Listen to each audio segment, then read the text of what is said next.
జోయాస్ proprietary ayurvedic medicine అందమైన ఒత్తైన చుట్టూ జోయాస్తోనే సాధ్యం.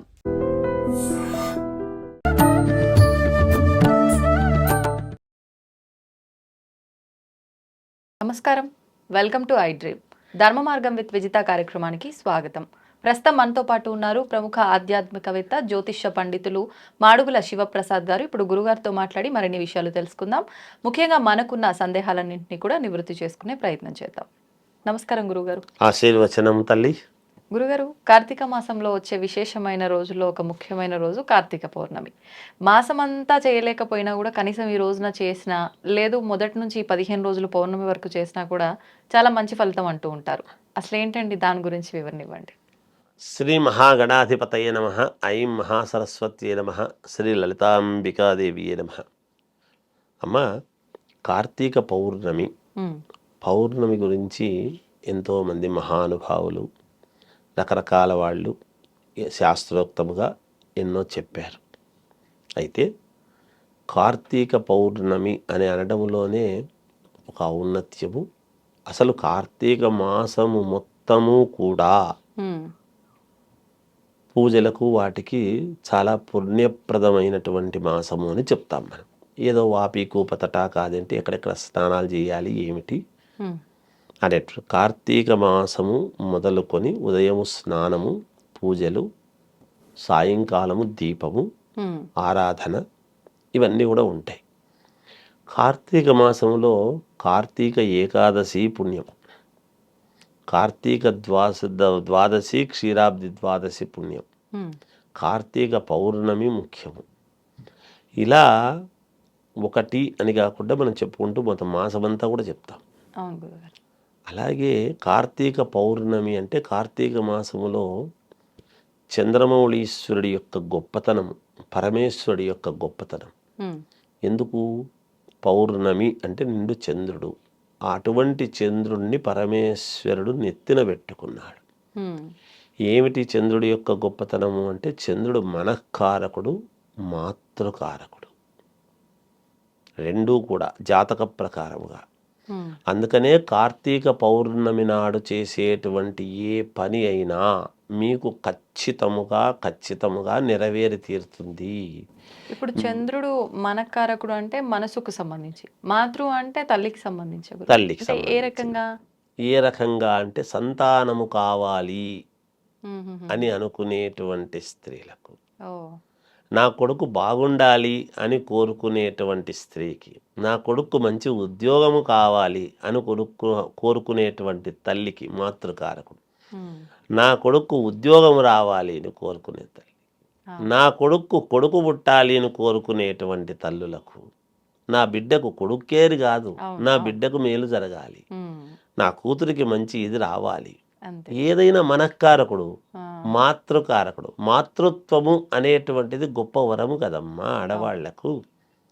మగవాడికి రెండే ఆప్షన్స్, వాడు పుట్టడం, వివాహం కావడం, తండ్రి కావటం.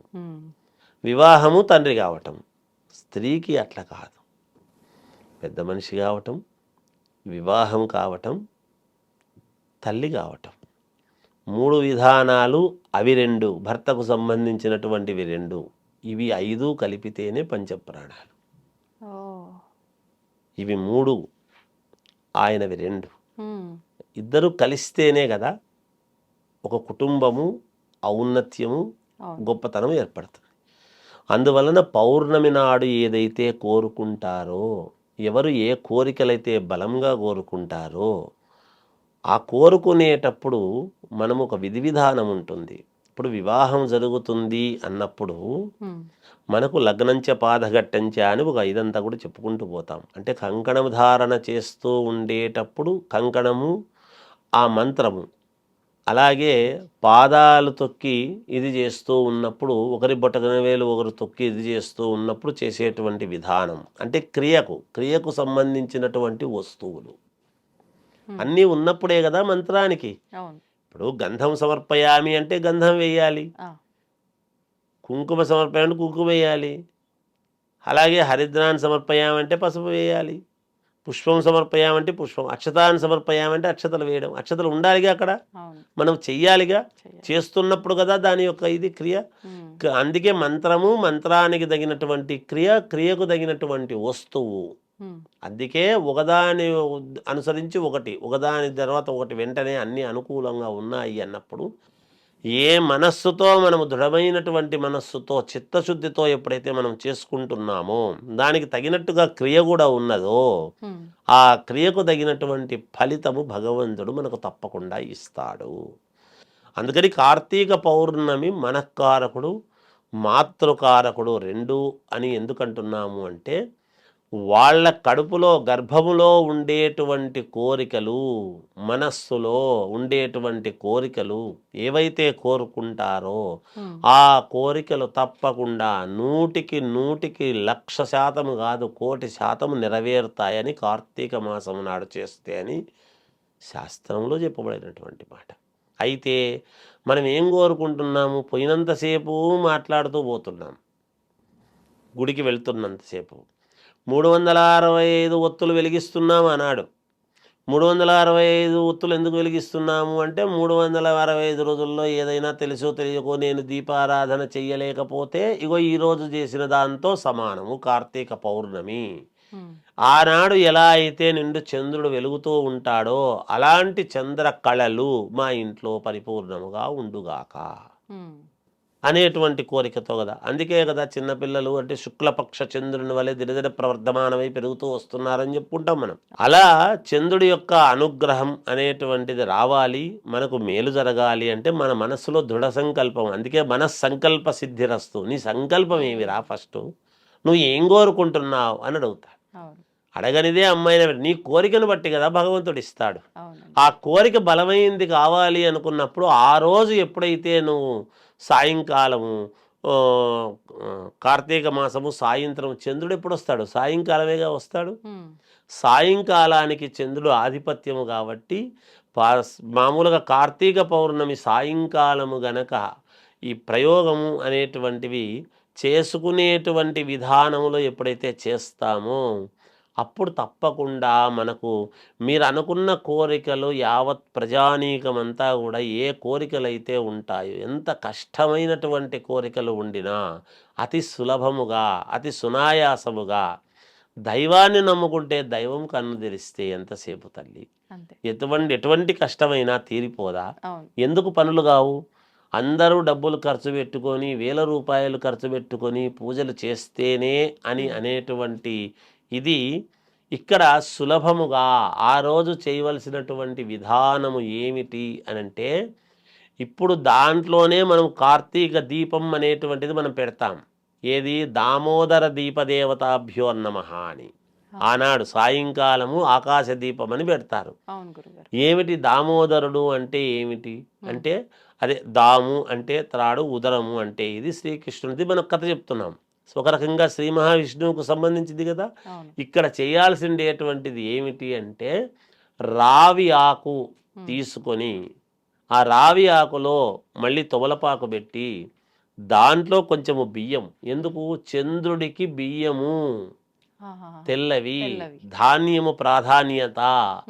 ఒక పిరికెడు బియ్యము పోసి దాంట్లో దీపారాధన చేసేటువంటి ప్రమిద పెట్టి త్రివర్తి సంయుక్త 3 ఒత్తులు పెట్టి ఎప్పుడైతే ఆవు నెయ్యితో దీపారాధన అనేటువంటిది చేస్తారో, ఇంకొక మాట, బియ్యము పోసిన తర్వాత దాని మీద బిల్వదళం పెట్టడం.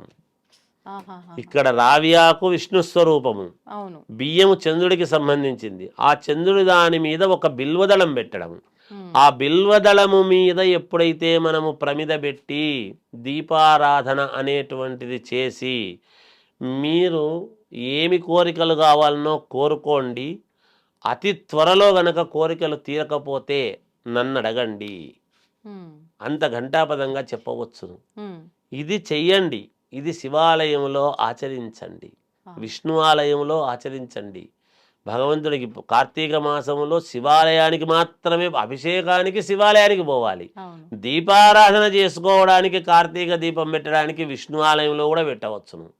శివాలయంలో మాత్రమే పెట్టాలి అనేది ఏమి లేదు, అన్ని ఆలయాల్లో పెట్టుకోవచ్చు. కానీ ఎక్కువ మీరన్నట్టు శివాలయంకే ఎక్కువ పరుగులు పెడుతూ ఉంటారు. అదేమ్మా అలా తయారైనారు. ఎందుకంటే కార్తీక మాసం కాబట్టి శివుడికి అభిషేకం చేసుకోవడం. అభిషేకం చేసుకున్న తర్వాత పార్వతీ పరమేశ్వరులకి ఎప్పుడు తృప్తి కలుగుతుంది అంటే మళ్ళీ విష్ణు ఆలయానికి పోయి నమస్కారం చేసుకొని ఇంటికి పోయినప్పుడే తృప్తి కలుగుతుంది. నేను శివాలయానికి మాత్రమే పోతాను, విష్ణు ఆలయం ఇప్పుడు పోను అని అనకూడదు. ఎందుకట్లా? ఏమవసరం ఉంది? భేదం అవసరం లేదు. అది మనము అంటే మన మనస్సులో పెట్టుకుంటున్నాము. ఆ సంకుచిత భావనే మన మనసులో ఉంటే మనకు జరిగేటువంటి పనులు కూడా సంకుచితంగానే జరుగుతాయి కదా. అంతే అండి. మనము కోరుకునే కోరికలోనే తేడా ఉంటే భగవంతుడు ఇచ్చేటువంటి వరములో ఏముంటుంది? అందుకే యద్భావం, నువ్వు ఏదైతే భావిస్తున్నావో తద్భవతి, అదే జరుగుతుంది. అంతే. అందుకని ఇక్కడ అక్కడైనా వెళ్ళొచ్చు, ఇక్కడికైనా వెళ్ళొచ్చు. ఆ పని చేస్తే ఎప్పుడైతే దీపారాధన చేస్తున్నాం, మేము దీపాలు పెడుతున్నాం, మేము దీపాలు పెడుతున్నాం, మేము దీపాలు పెడుతున్నాం అని పోతుంటారు. దీపం ఎలా పెట్టుకోవాలి, ఏమి చెయ్యాలి? రావియాకు మీద తమలపాకు మీద ఒక పెరిగడు బియ్యం, ఆ బియ్యము మీద బిల్వదళం, ఇక్కడ చంద్రుడిది బిల్వదళము, పరమేశ్వరుడికి పార్వతీదేవికి త్రిమూర్తులకు సంబంధించినటువంటి బిల్వదళం పరమేశ్వరుడికి ఎప్పుడైతే అక్కడ పెడుతున్నామో ఆ బిల్వదళము మీద దీపారాధన ఎప్పుడైతే చేస్తున్నామో మనలో ఉండేటువంటి ఈ అజ్ఞానాంధకారం అంతా కూడా పోయి మనము జ్ఞానంతో ఎప్పుడైతే పరమేశ్వరుని పార్వతీ పరమేశ్వరుని మనము కోరుకుంటామో తప్పకుండా మన కోరికలు నెరవేరుతాయిగాక. గురుగారు, ఇప్పుడు మీరు చెప్పిన ఈ ఒక్క దీపం వెలిగిస్తే సరిపోతుందా? కొంతమంది ఆలయంకి వెళ్ళిండ్రంటే రకరకాల దీపాలు, ఉసిరికాయ దీపాలని, పిండి దీపాలని, మీరు అన్నట్టు 365 కూడా ఇంట్లో ఎంతమంది ఉంటే అంతమందికి ఒక్కొక్క కట్ట చొప్పున ఇట్లా చాలా సంఖ్యల్లో దీపాలు వెలిగిస్తూ ఉంటారు. అవన్నీ అవసరం అంటారా? అంటే నిజానికి అమ్మ ఇంటి యజమాని యజమానురాలు ఇద్దరూ కలిసి 365 దీపాలు వెలిగించడం అనేటువంటిది ఒక పద్ధతి, ఒత్తులు. లేదా ఇంటి యజమానురాలు వెలిగించినా మనం స్త్రీలకు మనోనిబ్బరము అనేటువంటిది, అంత కుటుంబం అంతా బాగుండాలి అనేటువంటి కోరికతో చేసేటువంటి ఇది కాబట్టి అలా చేసుకోవచ్చును. దంపతులుగా వెళ్ళి చేసుకుంటే అది మంచిదే, తప్పేమీ లేదు. కానీ ఫలితం అంతా ఒకటే వస్తుంది. ఒకవేళ ఇంట్లో ఎంతమంది ఉంటే అంతమంది 365 దీపాలు వెలిగించాలి అనేది ఏం లేదు. ఆ కుటుంబము కోసమే కదా తల్లి మాతృమూర్తి చేస్తున్నది. ఆమె చేస్తే ఇల్లంతా చేసినట్టే, ఇంటి యజమాని చేస్తే ఇంట్లో అందరూ చేసినట్టే. అలాగని మా నాన్న రోజు గుడికి పోతున్నాడు కదా, మా నాన్న తింటాడులే, నేను తింటే సరిపోదులే, మా నాన్న తింటున్నాడు కదా అనుకుంటే కాదు. నీ ఆకలి నీదే కదా. అలా వెళ్ళి దర్శనం చేసుకుని రావటంలో తప్పు లేదు. మామూలు దీపాలు పెట్టుకోవచ్చును, తప్పు లేదు. ఈ దీపమే అది. ఉసిరిక దీపము అనేటువంటిది కూడా, ఉసిరికాయ కూడా పరమ పవిత్రమైనటువంటి ఇదే కాబట్టి ఇక్కడ మనము ఉసిరిక దీపము పెట్టడము, ఉసిరిక వృక్షము కింద మనము భోజనము చెయ్యటము, ఆ ఉసిరిక వృక్షము కింద మనం ఎప్పుడైతే వనభోజనము చేస్తామో ఆరోగ్యదాయకము. అందుకే పూర్వకాలంలో అందరూ కూడా ఉదయాన్నే రోజు ఒక ఉసిరికాయ నోట్లో పెట్టుకునేవాళ్ళు, దాన్ని చప్పరిస్తుండేవాళ్ళు. ఆ ఉసిరికలో ఉండేటువంటి ఒగరు ఇదంతా కూడా లోపలికి పోతే ఆరోగ్యాన్ని ఇస్తుంది. ఇప్పుడు ఉసిరికాయ ఊరగాయలు పెట్టుకుని తింటున్నారు కదా. అవును. ఇప్పుడు విశేషంగా మనం ఉసిరికాయని విష్ణుమూర్తిగా భావిస్తాం కాబట్టి ఈ కార్తీక మాసంలోనే మనకు ఎక్కువగా అవి వస్తూ ఉంటాయి కూడా. కానీ తినకూడదు అని కొంతమంది చెప్తూ ఉంటారు గురుగారు. ఈ మాసంలో నైట్ అయితే అసలే తినకూడదు అని చెప్పి, ఇది వాస్తవమా గురుగారు? ఇక్కడ మనము అదే చెప్తున్నా నేను. మనం ఏమనుకుంటున్నామంటే అతి సర్వత్ర వర్జయేత్, ఒకటి చెప్తే దానికి ఇంకో 10 చెప్తారు. ఎప్పుడైతే ఆరాధిస్తున్నామో దాన్ని తినకూడదు అని. అట్లా కాదు, ఉదయమంతా ఉపవాసం ఉండి రాత్రిపూట తినవచ్చును. అలా ఒక పద్ధతి, ఒక విధానం. తినకూడదు అనేది ఏముంది? ఉదయమంతా ఉంటారు, రాత్రిపూట తింటారు. రాత్రిళ్ళు మాత్రమే కార్తీక మాసం మొత్తము రాత్రిపూట మాత్రమే తింటాం, ఉదయం ఏమీ తినము అనేవాళ్ళు ఉంటారు. లేదు, ఉదయము తిన్నా రాత్రిపూట అన్నము లేకుండా ఏదైనా అల్పాహారం తీసుకునేటువంటి విధానము ఉంటుంది. ఎవరెవరి ఆరోగ్య పరిస్థితులను బట్టి వాళ్ళు చేసుకోవచ్చు. ఇది ఒక్కోసారి ఆరోగ్యం మన చేతుల్లో ఉండదు కదా, అది భగవంతుడు ఇవ్వవలసినటువంటిది.